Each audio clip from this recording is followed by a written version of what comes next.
मुझे लगता है दुनिया का हर माँ बाप अपनी सामर्थ्य में अपने बच्चे की हर इच्छा पूरी करता है।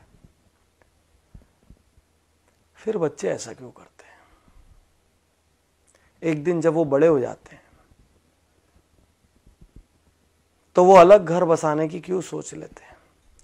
चलिए अलग घर बसा भी लिया, वो डिस्कनेक्ट होने की क्यों सोच लेते हैं? कोई पत्नी अपने पति के कहने पर, कोई पति अपनी पत्नी के कहने पर अपने माँ बाप को क्यों छोड़ देता है, जिसने पैदा किया, इतना बड़ा किया, एक एक दुख उठाया, हर सुख ही उनसे जुड़ा था। सच कहूं तो संतान होने के बाद माता पिता का जीवन ही नहीं रह जाता। संतान हंसता है तो वो हंसते हैं, और संतान रोती है तो वो रोते हैं। फिर बच्चे ऐसा क्यों करते हैं? एक पिता रात को बिस्तर पर लेटे हुए थे। उनका युवा बेटा, जो कि कहीं नई नई जॉब पर लगा था, वो अपने टेबल पर काम कर रहा था। अचानक छत में कुछ खड़खड़ाने की आवाज आई। पिता ने उससे कहा, बेटा छत में कुछ आवाज आ रही है, देखो कुछ गलत ना हो जाए। बेटे ने कहा, पिताजी कोई बात नहीं, अब बैठिए, ऐसी बिल्ली बिल्ली होगी। थोड़ी देर बाद फिर आवाज बढ़ी। पिता ने कहा, बेटा आवाज देखो बढ़ गई है, बेटा बहुत चोरियां हो रही है आसपास, थोड़ा सा देख लो। बेटा ने कहा, पिताजी कोई बिल्ली होगी, कोई चूहा हो गया, हवा से कुछ सामान लुढ़क गया होगा, आप सो जाइए। 5 मिनट बाद फिर जोर की आवाज हुई। पिता उठ गए। पिता ने कहा, बेटा देख लेता तो अच्छा होता, कुछ हो ना जाए। और बच्चा जोर से भड़क के कहता है, आपको तो नींद आती नहीं है, आपको क्या है, दिन भर आप सोते रहते हो, आपको कोई काम है नहीं, मुझे तो काम करने दो, अरे जो होगा मैं देख लूंगा, आप चुपचाप सोने क्यों नहीं जाते, इतना परेशान क्यों कर रहे हो? पिता की आंखें गीली हो गई, नम हो गई आंखें। पिता चुप रहे, और कुछ मिनट बाद वो कहते हैं बच्चे से, बेटा तूने बचपन में मुझसे 1000 प्रश्न किए, लाख प्रश्न किए। आसमान नीला क्यों होता है, बारिश कैसे होती है, सूरज कैसे उगता है, चंदा मामा में कौन रहता है, गाड़ी कैसे चलती है, पतंग कैसे उड़ती है। बेटा मैं तेरे हर प्रश्न का जवाब देता रहा, कभी नहीं जानता था तो झूठ मूठ का देता रहा, कभी कहीं से पूछ के देता रहा, कहीं से पता करके देता रहा। बेटा मैं तेरे पर कभी गुस्सा नहीं हुआ कि आसमान नीला क्यों होता है तो तेरे को क्या करना है उससे। बेटा मैंने कभी नहीं कहा, और आज तो मेरी छोटी सी बात से बुरा मान गया। यही तो सच्चाई है दुनिया की। एक संतान के लिए माता पिता अपना हर सुख दांव पे लगा देते हैं, वही संतान बाद में जेनरेशन गैप का नाम दे देती है। वही संतान बाद में कहती है हमारे विचार मेल नहीं खाते। विश्वासघात है ये, गलत है ये। जितना आपकी सामर्थ्य हो उतना आपको करना चाहिए। मैं ये नहीं कहता कि आप श्रवण कुमार बन जाए और कांधे पर उठाकर लेके जाएं, लेकिन जितनी आपकी सामर्थ्य हो उतना आपका दायित्व बनता है। और आपके माता पिता मॉडर्न नहीं है तो संकोच मत करिए। वो मॉडर्न इसलिए नहीं है क्योंकि वो उतने समृद्ध नहीं थे, उनके पास वो लग्जरीज नहीं थी, उनको इंग्लिश बोलना नहीं आता तो शर्म मत करिए, क्योंकि उस समय इंग्लिश मीडियम स्कूल नहीं थे, और थे भी तो उनकी क्षमता नहीं थी। क्षमता होती तो क्यों भला वो हल्के रहते। लेकिन आप ये तो सोचो कि उन्होंने आपके लिए क्या किया। उन्होंने ये तो किया कि आपको इतना सामर्थ्यवान बना दिया। अब आपका क्या दायित्व है, छोड़ के चले जाएं। अब आपका क्या दायित्व है बुढ़ापे में, जब उनको किसी के साथ की सबसे ज्यादा जरूरत है। अरे किसी जॉब की वजह से, असाइनमेंट्स की वजह से पास ना रह पाए तो हर दिन एक फोन तो कर सकते हैं, हर कुछ महीने में मिलने तो आ सकते हैं, सारी व्यवस्थाएं तो जुटा के दे सकते हैं कि किसी किस्म की कोई तकलीफ ना हो जाए। बागबान पिक्चर आपने देखी होगी, मुझे उसमें आज भी अमिताभ बच्चन का एक सीन याद आता है, जब चश्मा बनाने के लिए उनका बेटा कहता है अभी पैसे नहीं है, काम चला लो, और छोटा सा बच्चा पैसे ला के देता है कि पापा पहले, दादाजी पहले चश्मे बनवा लो।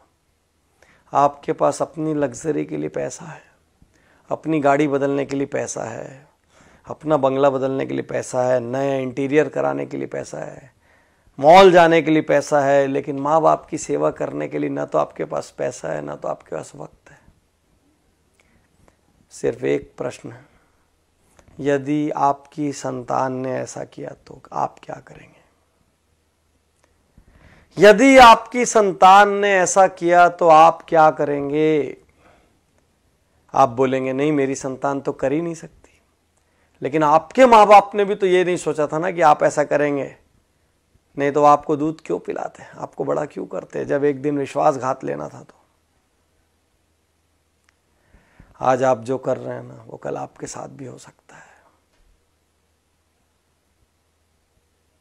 सोचिए, गणेश जी ने माता पिता के 3 चक्कर लगा लिए थे और उसी से उनका दुनिया का सारा चक्कर हो गया था। माता पिता हैं, ये भी भाग्य की बात है। मैं ज़्यादा जानता हूँ। मेरे पिता का निधन जब मैं बहुत छोटा था तब हो गया था, और जब मैं सामर्थ्यवान हुआ तो मेरी माता का निधन हो गया। मैं सहानुभूति के लिए नहीं कह रहा हूँ, मैं दुर्भाग्यशाली मानता हूँ कि आज मैं जहाँ भी हूँ, जिस मुकाम पर भी हूँ, जितना सक्षम भी हूँ, मेरे घर में कोई बड़ा नहीं है वो बांटने के लिए, और वो कमी खलती है हर पल। आज आपके पास है तो ग्रांटेड मत लीजिए। आप किसी देश में जॉब कर रहे हो, किसी शहर में जॉब कर रहे हो, एक कॉल अपने माँ बाप को कर सकते हैं। 2 मिनट के लिए व्हाट्सएप कम कर दीजिए, उस दिन 5 मिनट के लिए फेसबुक मत देखिए, कर सकते हैं। अपनी सैलरी का कुछ हिस्सा बिना किसी स्वार्थ के आप अपने माँ बाप के लिए रिजर्व कर सकते हैं, बिल्कुल कर सकते हैं। हक है उनका, और उनकी सारी जरूरतें पूरी हो जाएं। मैं ये नहीं कह रहा कि आप सब कुछ अपना छोड़ के कर दें, वो तो संभव नहीं है इस युग में, लेकिन जितनी सामर्थ्य है बिना स्वार्थ के कर सकते हैं। आप पूछ के देखिए। और यदि आपकी संतान ने ऐसा कर दिया ना साथियों, तो याद रखना ये बीज आपका बोया हुआ है। याद रखना, आप ये बीज किसी और ने नहीं बोया है। हर किसी से मैं कहता हूं, अपने माँ बाप का बहुत आदर करो, क्योंकि आपकी संतान वही करेगी जो आपको करते हुए देख रही है। आप माँ बाप का अनादर करो और अपनी संतान से कहो मेरा आदर करना संभव नहीं है। आप माँ बाप के लिए कमजोर खाना खिलाओ, माँ बाप के लिए कमजोर बर्तन रखो, माँ बाप के लिए अलग व्यवस्था रखो, अपने लिए सुपर डुपर व्यवस्था रखो, वो भी संतान देख रही है। याद रखना, याद रखना। तो बहुत आदर करिए, रोज सुबह पैर छूइए। यदि आप साथ में रहते तो पैर छू के अपने काम पर निकलिए। हफ्ते में 1 दिन 2 दिन घंटा 2 घंटा वक्त दीजिए, बिना बात बैठिए। हफ्ते में 1 आध दिन अपनी मम्मी की गोद में सिर रख के बैठ जाइए, बोलिए मेरा सिर पे आज मालिश कर दो। गप मार लीजिए, जैसा मारते थे वैसे ही खेल लीजिए जैसे बचपन में खेलते थे। हफ्ते में 1 दिन 2 घंटे तो बनता है यार, उतना बनता है, उन्होंने किया है उतना। कर सकते हैं, उनकी सुख सुविधा की व्यवस्था कर सकते हैं। साल में 4 ट्रिप अपनी घूमने जाइए, 1 ट्रिप उनको भी तो लेके जा सकते हैं। वो धर्म करना चाहे तो धार्मिक जगह पे ले जा सकते हैं, कहीं और ले जा सकते हैं, लेकिन ले जा सकते हैं ना। कुछ ऐसा कीजिए ना कि आपके माँ बाप अपनी प्रार्थना में कहें कि हे भगवान, हर जन्म में मुझे ऐसी संतान देना। और आपकी संतान आपको देखकर कहे कि मेरे पापा मेरी मम्मी, मेरे पापा अपने माता पिता का, मेरी मम्मी अपने सास ससुर का जिस तरीके से आदर सम्मान करती है, मैं भी वही करूं। यही तो संस्कार है। और क्या है संस्कार? जिसने आपको पैदा किया, जिसने अपनी पूरी जिंदगी होम कर दी आपके लिए, आप उसके नहीं हुए तो फिर आप किसके हो गए? तो साथियों, अब तक जो हुआ सो हुआ। कहीं कमी छूटी, गोली मारो, भूल जाओ। आज से शुरू कर सकते हैं। यदि अपना जीवन बनाना है तो अपने माता पिता से प्रेम करिए। यदि खुद आदर पाना है तो माता पिता का आदर करिए।